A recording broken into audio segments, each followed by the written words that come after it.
ফয়সাল ভাই আসলাম।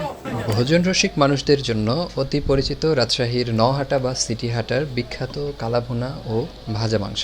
আর তা যদি হয় ফয়সাল ভাইয়ের হাতের গরুর মাংসের সেই বিখ্যাত ভাজা মাংস, তাহলে তো আর কথাই থাকে না। ফয়সাল ভাই ওটা খাওয়া যাবে এখন?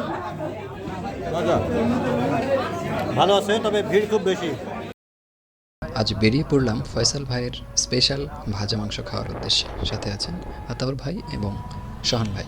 নহাটাতে হানিফ ভাইয়ের কালাভুনা, রিপন ভাইয়ের কালাভুনা এবং আরও অনেকের হাতের বিখ্যাত কালাভুনাই বেশ জনপ্রিয়। তবে স্পেশালি ফয়সাল ভাইয়ের ভাজা মাংসটা আজকে খাওয়ার খুব ইচ্ছে থেকেই চলে আসলাম।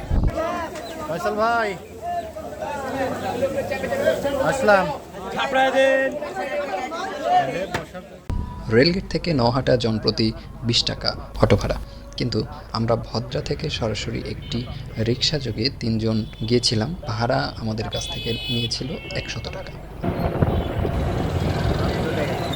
রাজশাহীর নওহাটা হাট বসে প্রতি সোমবার ও বৃহস্পতিবার। অটো থেকে নেমে হাতের বামে এই রাস্তা ধরে সোজা সামনের দিকে এগিয়ে গেলেই, সেখান থেকে বাম দিকে আবার ঘুরে গেলেই দেখতে পাবেন, এই রাস্তাটির শেষের দিকেই দেখতে পাবেন ফয়সাল ভাইয়ের দোকানটি। ওই যে দেখুন কতটা ভিড়।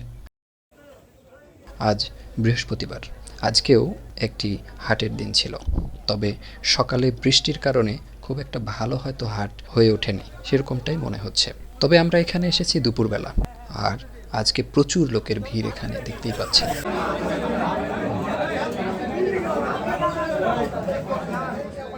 আসলে কি পরিমাণ জনপ্রিয়তা থাকলে এমন হতে পারে একবার ভাবুন। ব্যস্ততার মাঝে সুযোগ পেলেই চলে আসেন সবাই এই ফয়সাল ভাইয়ের ভাজা মাংস খেতে। প্রথমত মাংস এক জায়গায় কষিয়ে নিয়ে তারপরে সেটাকে আবার ভাজার জন্য প্রস্তুত করা হয়। এটা যখন ভালো মতো সিদ্ধ হয়ে যায় তখন সেটাকে আরেক কড়াইয়ে রাখা হয় এবং সেখানেই আমরা দেখতে পাই সেটা ভাজা মাংস হিসেবে প্রস্তুত হয়। সালাদ। অবশেষে আমাদের প্লেটে ফয়সাল ভাইয়ের সেই বিখ্যাত ভাজা মাংস।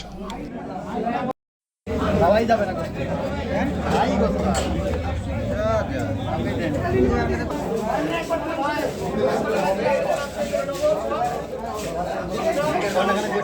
যারা ফয়সাল ভাইয়ের ভাজা মাংস খেয়েছেন তারাই জানেন আসলে এর প্রকৃত স্বাদ অসাধারণ। বলা যায় একটু কপালে খারাপ। ফয়সাল ভাই ওটা খাওয়া যাবে এখন?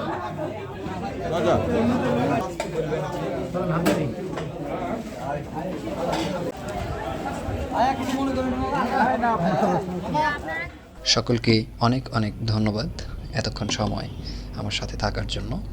আবারও দেখা হবে ইনশাল্লাহ নতুন কোনো ভিডিওতে। সবাই ভালো থাকবেন, সুস্থ থাকবেন। আল্লাহ হাফেজ।